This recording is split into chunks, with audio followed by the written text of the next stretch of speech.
আসতে পারি স্যার? কি রে চিন্টু, তোর প্রতিদিন তো স্কুলে আসতে দেরি হয় কে? যা বস, তোকে আজকে একটা প্রশ্ন করব। আচ্ছা স্যার, বসেছি। চিন্টু বলতো টেনশন কাকে বলে? স্যার, মনে করেন আপনি রাস্তায় গাড়ি নিয়ে বের হলেন, একটা সুন্দরী মেয়ে আপনার কাছে লিফট চাইলো, তখন আপনি তাকে লিফট দিলেন।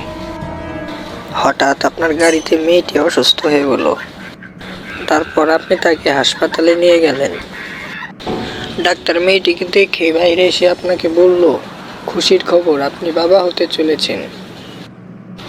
তখন থেকে শুরু হলো আপনার টেনশন, আর আপনি টাসকি খেয়ে বললেন যে আমি ওনার স্বামী নই, আর মেয়েটি জোর গলায় বলতে থাকলো যে আপনি ওনার স্বামী।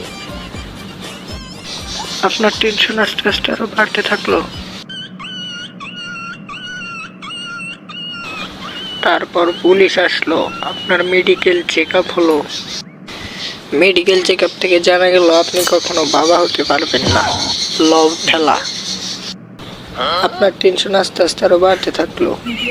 হাত পা ছেড়ে দিয়ে হাসপাতালের বাইরে এসে বলতে থাকলেন, বাসায় যে আমার দুটো বাচ্চা, তাহলে ও দুটো কার? এটাই হলো আসল টেনশন স্যার, এটাই আসল টেনশন।